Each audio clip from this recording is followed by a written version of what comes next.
Hello everyone, welcome. Thank you so much for joining us today for another installment of the Research Webinar Series hosted by our team here at the Michigan Virtual Learning Research Institute, or MVLRI.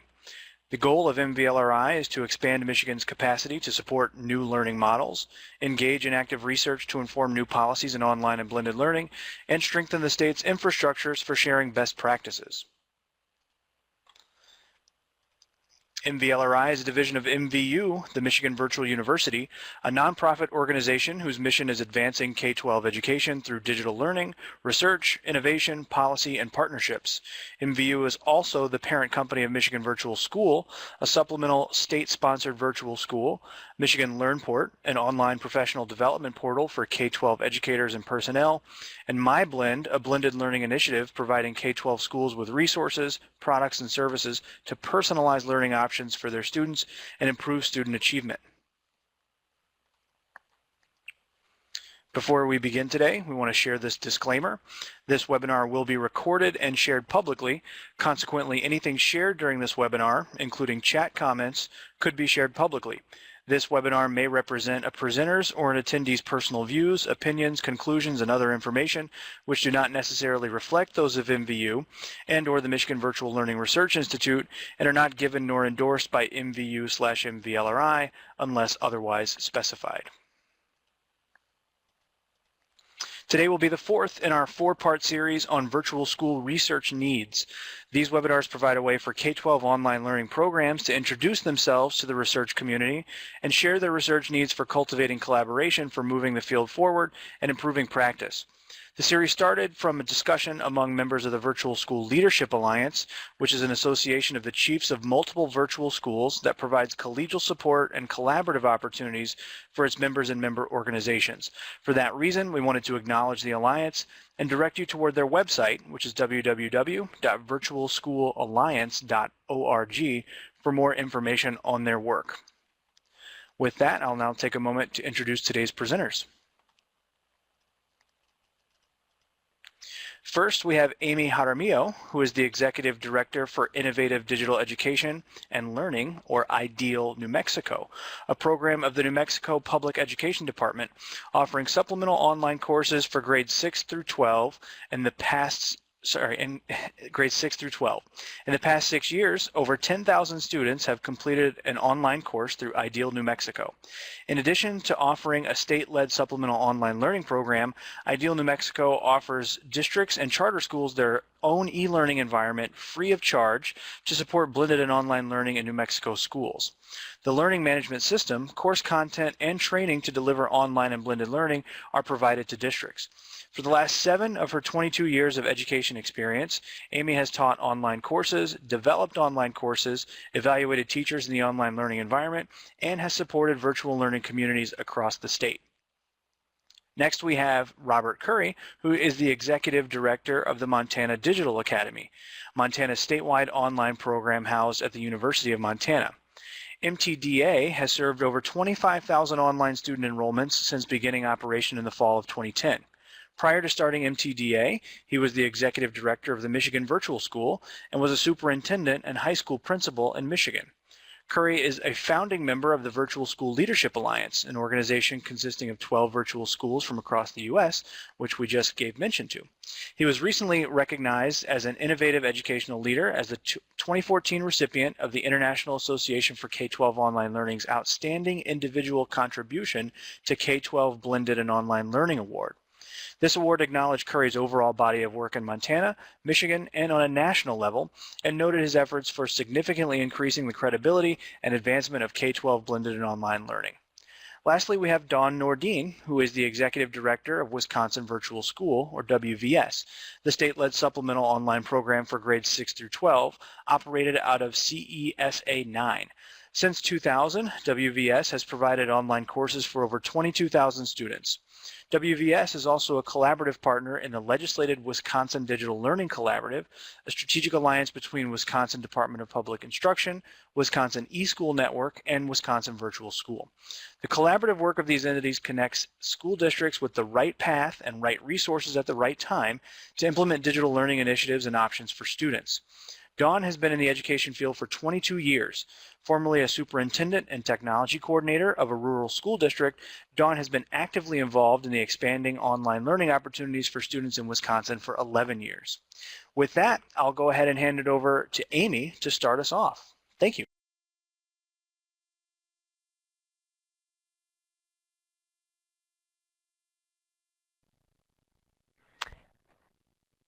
Hi, thank you, Justin. So New Mexico, as you heard, we do have two facets to our virtual schooling. One is the state virtual school that offers 6 through 12 courses online to students all over the state with our teachers, residing all over the state as well. In addition, we offer that e-learning environment to all charter schools and districts in New Mexico so that they can create their own learning environments, e-learning environments, where they may use, blended or online, fully online, however they choose. What we're finding in New Mexico is that, especially in rural communities, whenever we're looking at school performance, and we've instituted school grades in the last 2 or 3 years. So we recognize that there are some chronically underperforming schools, and we're wanting research on how needs of students in chronically underperforming schools are addressed, especially in rural communities. I think that the ruralness is a separate and discrete factor in what we're finding in our state with, offering online and blended learning to increase student achievement. The other research question that we have, we've also instituted the teacher evaluation model using a VAM model. And we have online schools in New Mexico where our teachers teach 100% online and in asynchronous environments.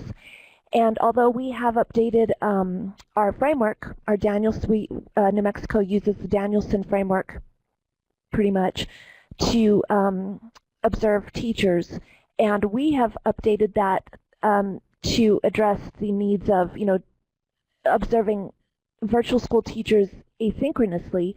We still are wanting to know more about what other states have done or what research is being done in terms of how online teachers in these kinds of teacher effectiveness models, how they are faring and how well this is working for states, trying to include them in their teacher effectiveness counts and overall results.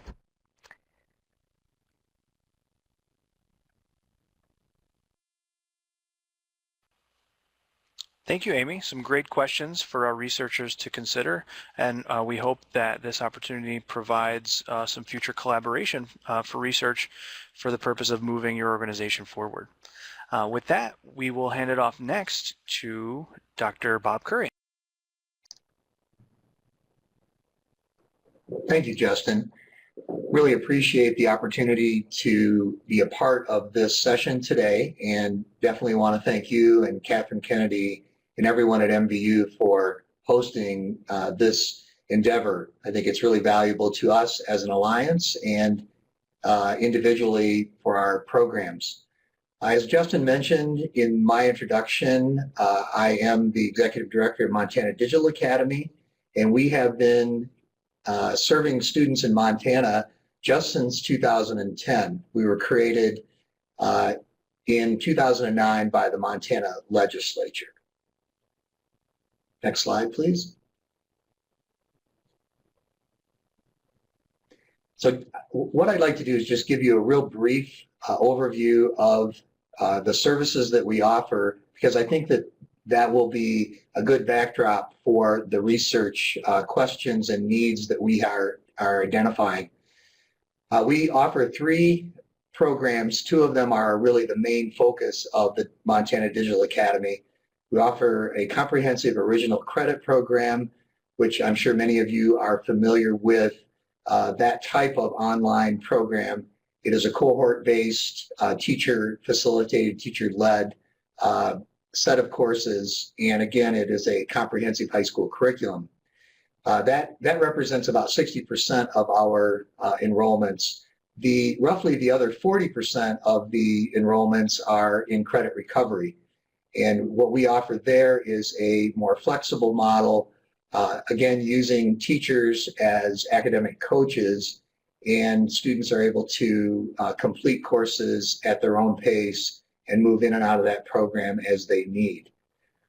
Finally, the third piece of our program is really kind of a mini course program called Middle School World Language Sampler.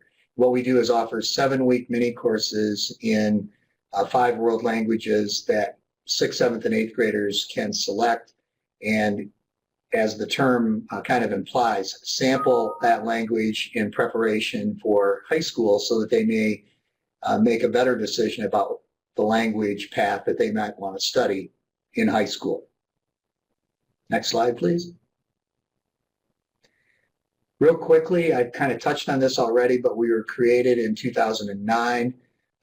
The essence of the creation of Montana Digital Academy is a little bit different than perhaps other statewide supplemental programs, in the sense that we use exclusively Montana licensed active teachers, meaning that they are actively working in a public school in the state of Montana, and all of our enrollments actually go through public schools, though we do serve a fairly decent sized population of home and private school students. We opened in September of 2010 with 45 courses. We've expanded that significantly since then. And as Justin mentioned in the introduction, we have now exceeded 25,000 enrollments. And if you know anything about Montana, the high school population in Montana is about 44,000 students, grades 9 through 12. So we have a fairly significant impact on the high school students in our state. Next slide, please. To kind of give you a little deeper dive on that, I think it's important to lay this as a backdrop, because one of the concerns that we have is reaching rural students, and I think that was similar to some of the research ideas that Amy has, and I think that Dawn will be talking about as well. So the left-hand chart shows our original credit, and I apologize, I jumped past this. If you look under the title of High School Served by MTDA, those are classifications used by the Montana High School Activity Association. And so there are AA, A, B, and C schools. And if you'll notice, in particular, the C school range, that's not a misprint. There are high schools as small as 6 students in the state of Montana. So looking at the chart on the left-hand side of original credit, you can see that a big portion of our original credit enrollments are accessed by the Class B and C schools. So those very, very tiny schools up to about 350, which for many of you listening today, that's a very tiny high school, I'm sure, in your frame of reference. And then our AA's and A's make up the other portion of that usage of original credit. But I just wanted to highlight the fact that we are reaching a lot of rural schools, but we want to do more in that area. On the credit recovery side, a little bit different breakdown, in the sense that our larger high schools tend to use a bigger share of the credit recovery enrollments in our program, then followed by the A's, the 350 to 999 sized high schools. And then we have a significant portion of our credit recovery program being accessed by alternative programs throughout the state. So hopefully that just kind of gives you a feel for the type of service that we provide throughout our state. There are about 170 high schools in the state of Montana, and there are probably about 15 in that AA range, just to kind of give you a frame of reference. Next slide, please. So just to kind of round out the drop on the Montana Digital Academy. We do have 2 additional projects that we are working on.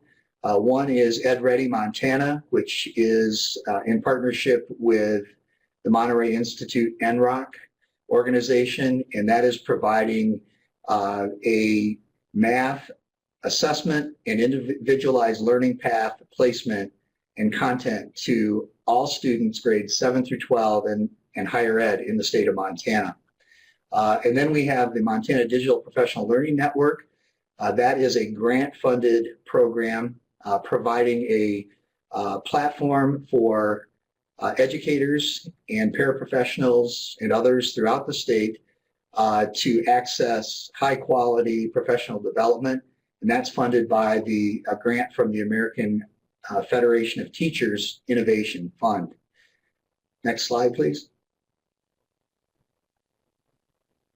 I only bring this chart up because I think it is important in my point with regard to the impact on service to high school students within the state of Montana. You may be familiar with this. It comes from the Keeping Pace report, and it really just illustrates statewide supplemental programs and how they impact their high school populations in their state. So in our case, we rank about 6th or so in per capita impact on high school students, which I think is a pretty decent percentage to be impacting, though we would like to expand more. And I guess you're probably starting to get a feel for my theme in reaching those rural areas in our state. Next slide. So quickly to share our impact, our research needs, sorry. We have been talking about a lot of different ways to try to expand the opportunities for online learning to students in our state. And one of the things that we are very concerned about and spend a lot of time discussing both internally and with administrative groups and others across the state is the impact and perceptions of local school administrators on online learning in their school. Essentially what we're talking about here is the relationship between the expectations of student success and the support of online learning by local school administrators, and what that impact is on actual student enrollments and then on success in online courses.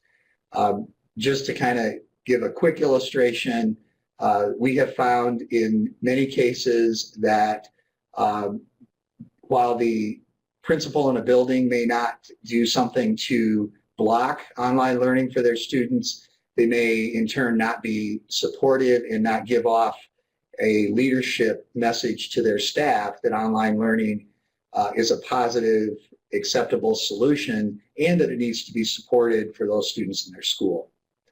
The second research need that we have identified that we're very interested in talking to others and perhaps gathering research on is the whole concept of the merits of self-paced versus cohort-based online courses. There has been movements back and forth by virtual schools to provide more flexibility to students. However, there's also negative impact sometimes on being able to have deep, rich conversations among students and teachers in those types of courses. So very interested in that piece. And then finally, really identifying and analyzing the barriers to online learning for rural students here in Montana, but I think we're interested elsewhere as well.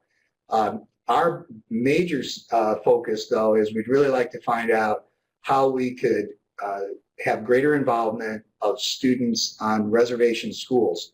There are 9 reservations in the state of Montana, and many of those schools that are on or near those reservations are not performing at a very high level. And also they are not engaged very heavily in online learning. So we would like to find out more about how to serve those needs of those types of students. So I think that really identifies our research needs, and I would throw it back to Justin. Thanks, Bob. We did, looks like, have a question from Susan in the chat box. I'm guessing about that last bullet there on focusing on specific needs for reservation schools, looking at how you might be able to achieve that except through possibly interviews on site. So did you want to take some time to address? Certainly. I think we're kind of open to discussion and suggestions with regard to that. One of the things that I have learned in coming from Michigan to Montana and approaching the leadership at reservation schools is there has been, for many of them, a long history of external people and projects coming to their doorstep in an effort to help them improve. And so there's a pretty healthy skepticism on the part of the leadership in those schools and districts.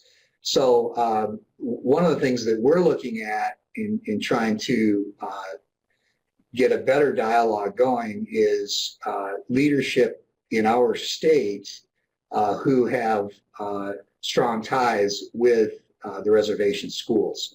I think it is similar to some of what I experienced in Michigan with some of the urban schools there in trying to approach them to engage them in the conversations about online learning.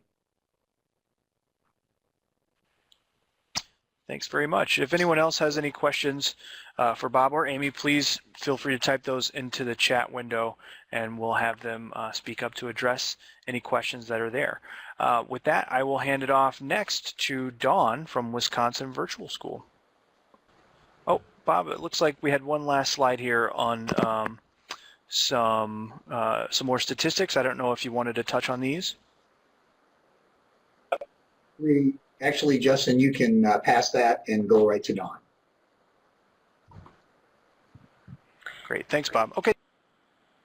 Okay, thanks. And I'd like to echo Bob's thanks to everybody for this opportunity to share a little bit about our programs and some of the needs that we're seeing in the state of Wisconsin as well. As Justin introduced us, we are the Wisconsin Virtual School and we operate out of CESA number 9, which is a Cooperative Education Service Agency number 9. Much like Indiana, it's a service agency. We provide services that school districts can't necessarily do on their own, such as physical therapists, occupational therapists, speech pathology, curriculum directors, things like that. And unique to our CESA agency, one of 12 in the state of Wisconsin, is that we have the state-led supplemental program. And I'll talk a little bit further about the partnership that just happened in the last couple of years to combine some efforts in our state. So Wisconsin Virtual School started operating in 2000 as really an example of an alternative program for students to take credit recovery courses online versus a traditional method. In 2007, we had some state legislation mostly geared towards virtual charter schools. We had, at that time, quite a few virtual charter schools authorized in our state. And some legislation indicated to our Wisconsin Department of Public Instruction that they should develop a supplemental or a Wisconsin Web Academy to serve grades 6 through 12. Well, since CESAs, or Cooperative Educational Service Agencies, work very closely with the department turned to us, having an established program, and said, you're it, you're the Wisconsin Web Academy. So we carried on with that kind of designation thereafter until just a couple years ago. We've combined collaborative efforts with a consortium of school districts called the Wisconsin eSchool Network. The Wisconsin eSchool Network and WVS Now, we both have MOUs with the Department of Public Instruction to serve in that legislative Wisconsin Web Academy name. So I'll tell you a little bit more about each of our organizations as well, since this is our building year, about what WDLC is all about. So between our two programs, we've both been in existence for 10 years. Our combined enrollments, as you can see, last year were close to 20,000. That's semester courses. And Wisconsin Virtual School, our part of the collaboration is, since we're basically the supplemental program, we serve a significant number of the school districts in the state of Wisconsin, and which are about 60% of our school districts are rural in nature and by population. The Wisconsin eSchool Network is a consortium model, and as far as I know, one of the few in the country that's unique like this, in which 18 school districts, 8 of the 11 largest districts in the state of Wisconsin, and that does not including Milwaukee, but just about everybody else is large districts. It also includes in its membership, about 10 of those are virtual charter schools as well in the state. So when we combine our collaborative efforts, we really have a unique partnership in that we work closely with the Department of Public Instruction. We serve a lot of school districts through an educational service agency. We have members that partners in the membership, which are virtual charter schools that serve full online students in the grades 6 through 12. And then maybe even more unique about our collaboration and our two entities that form the Wisconsin Digital Learning Collaborative is that neither of us are state funded, and our funding comes directly from course enrollments, which are districts paying for courses, or in the consortium model, there's a membership fee that they can either do invested or as an affiliate member and have some cost efficiencies that way. And then we do, as an educational agency, can apply for grants from time to time. So that provides a little background about us. The last 2 years, we are working very hard with our Department of Public Instruction to really bring some knowledge to the entire state and school districts that there is an option for them in the state of Wisconsin and a variety of pathways. We know how difficult it is for school districts to start from scratch and have lots and lots of questions, which really lead to some of the research things that we want to know as well. So we try to let districts know that we have something for everyone. They don't have to reinvent the wheel. They don't have to sign multiple contracts with a lot of providers, and collaboratively we can meet a lot of needs. And we have a lot of initiatives that we're working on right now, including adding dual credit opportunities that are available statewide versus regionally with one tech college. This is just another example of, since the new buzzword of the day is personalized learning, we too try to give some type of picture to school districts that are planning digital learning opportunities and give them an idea of, so what is a personalized learning platform? And most important, our state is very interested in us making sure that we have a single sign-on environment. Makes it easier for the school district counselor.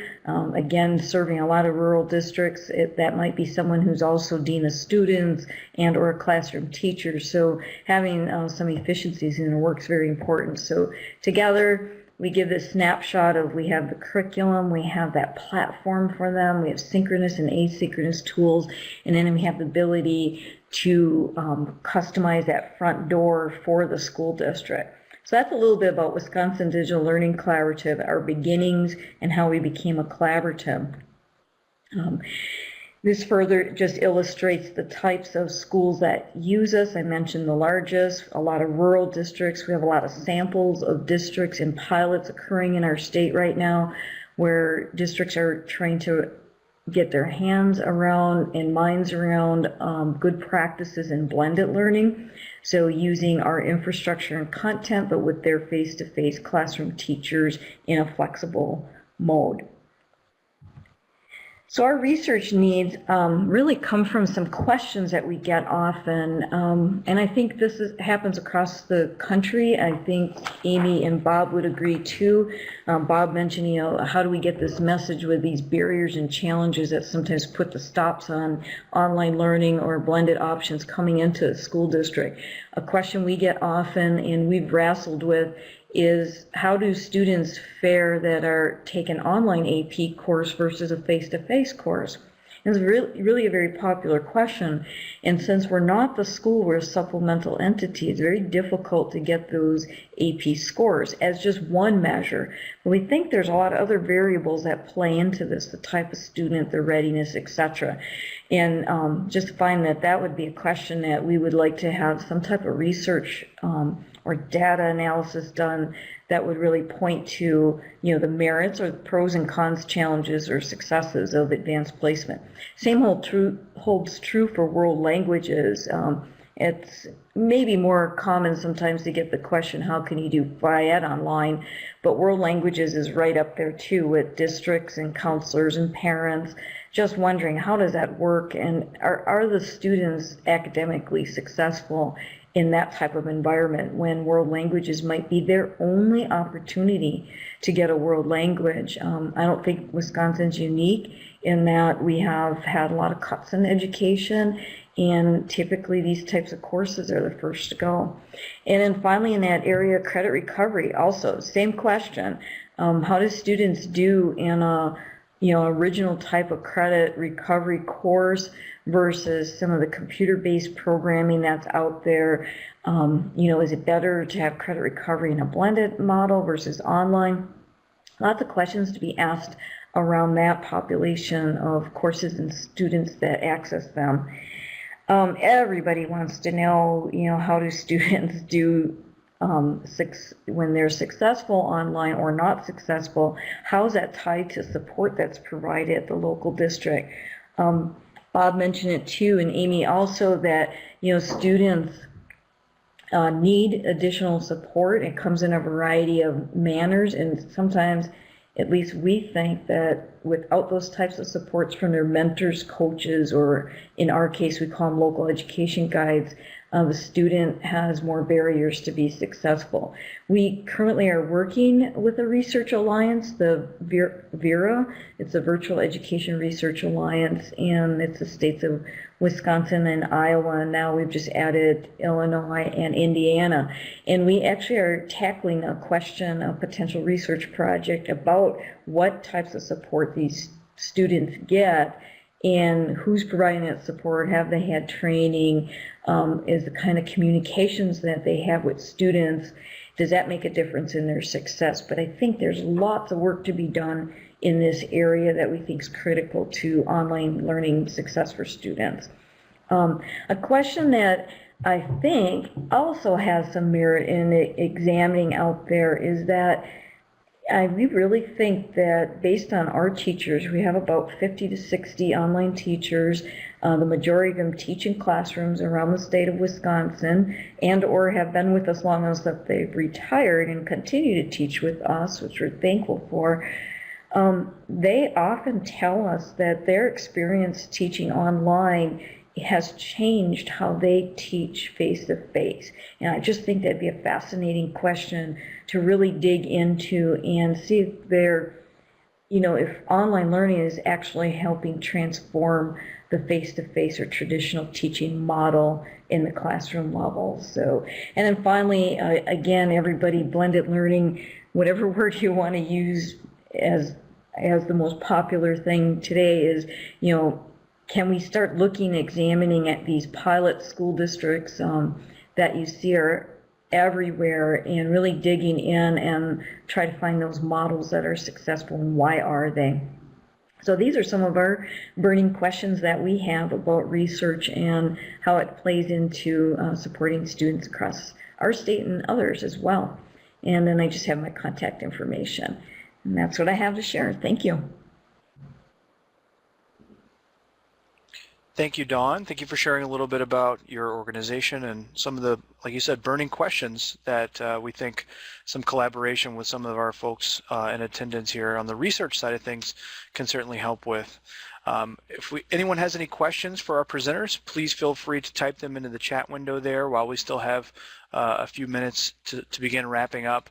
If you do have questions, I will certainly hope that our presenters can jump back on the mics and tackle those questions. We did want to send a reminder here for our next webinar, which will be Thursday, January 15th at 2 p.m. Eastern Time.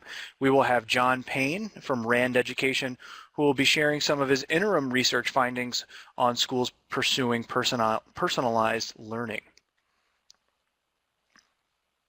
Looks like we had a question here from Catherine about whether or not our presenters can talk a little bit about how they would like researchers to approach their program for research inquiries. So I believe Bob was the first one to respond here. So Bob, if you want to go ahead and regain. Thank you, Justin. In our case, I would be the initial contact here at the University of Montana. And I didn't have my contact information on the screen as Dawn did, but I can be reached at montanadigitalacademy.org. And from there, I think depending on that conversation, probably another member of my team, my assistant director or our instructional manager would then work with researchers who would want to approach us.